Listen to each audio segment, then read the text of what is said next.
नमस्कार।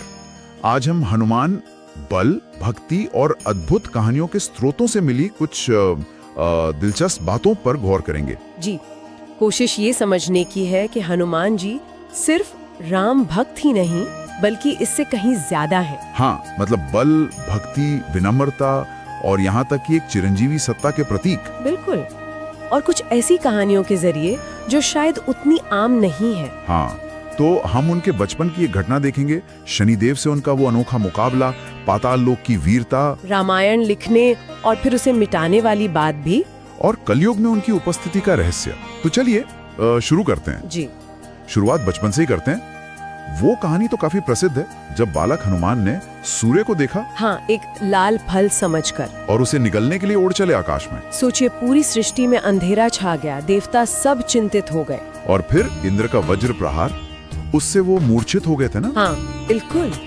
पर यहाँ बात सिर्फ उनके बाल कौतुक की नहीं है। इसके बाद जो हुआ वो ज्यादा महत्वपूर्ण है। हाँ, क्या हुआ था? वायुदेव तो नाराज हो गए थे।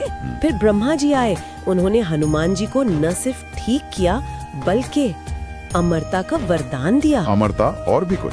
हाँ, और किसी भी अस्त्र शस्त्र से अजेय होने का वरदान भी। कई वरदान मिले और यही वरदान उनकी अपनी शक्ति के साथ मिलकर उनके भविष्य के कामों का आधार बने। अच्छा, मतलब जैसे लंका में राक्षसों से लड़ना या समुद्र लांघना। बिल्कुल, उन सब के लिए इसी दिव्य शक्ति और अजेयता की जरूरत थी। ये एक तरह से कह सकते हैं तैयारी थी। सही कहा, ये तो वाकई दिलचस्प है। अच्छा, अब आते हैं शनिदेव वाली कथा पर। हाँ। ये थोड़ी अनोखी है। हाँ, ये काफी अनोखी है। कहते हैं शनिदेव अपने प्रभाव से हनुमान जी को कष्ट देने पहुँचे। लेकिन हनुमान जी तो राम ध्यान में मग्न थे। बिल्कुल, उन्होंने ध्यान ही नहीं दिया।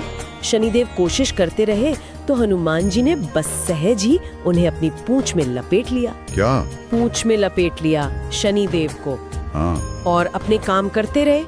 इस चक्कर में शनिदेव पहाड़ों, चट्टानों से टकराते रहे। अरे बाप रे। फिर? तो शनिदेव को बहुत पीड़ा हुई।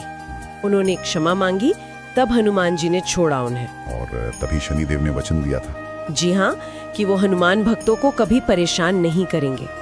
तो ये किस्सा सिर्फ उनकी शारीरिक ताकत नहीं दिखाता। हाँ, वो तो है ही कि ग्रहों के देवता पर भी भारी पड़ गए। सही, पर ये उनके ध्यान की शक्ति और उनकी क्षमाशीलता भी दिखाता है। तो ये सिर्फ बल नहीं था, मतलब भक्ति और ध्यान का भी रोल था। बहुत अच्छा सवाल है। हाँ, ये दोनों का मेल था। ताकत तो थी, पर वो उनकी एकाग्र भक्ति से नियंत्रित थी। जो राम ध्यान में लीन हो, उस पर शनि का प्रभाव कैसे पड़ता? समझ गया, ये तो भक्ति का कवच हुआ एक तरह से। बिल्कुल। अच्छा जी, अब आते हैं पाताल लोक वाली घटना पर। स्रोत में रावण के भाई अहिरावण का जिक्र है। हाँ, अहिरावण तंत्र मंत्र का ज्ञाता था। वो युद्ध के दौरान उसने विभीषण का रूप धरा और राम लक्ष्मण का अपहरण कर लिया। जी, और उन्हें पाताल लोक ले गया बलि देने के लिए। स्थिति बहुत गंभीर थी। तब हनुमान जी गए। ये तो बड़ा मुश्किल रहा होगा। बिल्कुल। हनुमान जी सूक्ष्म रूप लेकर पाताल लोक पहुँचे। वहाँ द्वार पर उनका सामना अपने ही पुत्र मकर ध्वज से हुआ। मकर ध्वज?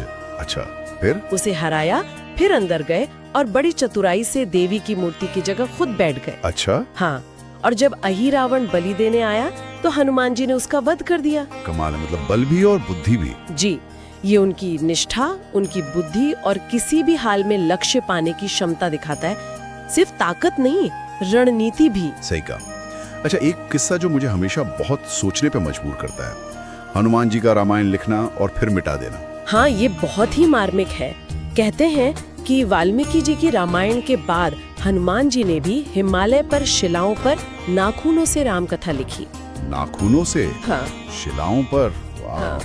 और जब वाल्मीकि जी ने उसे देखा तो वो हैरान रह गए। उन्हें लगा कि हनुमान जी की रचना इतनी अच्छी है कि शायद उनकी रामायण उतनी प्रसिद्ध न हो। और ये सुनकर हनुमान जी ने वो शिलाएं समुद्र में फेंक दी। पर क्यों? यही तो उनकी महानता है, उनकी निस्वार्थ भक्ति।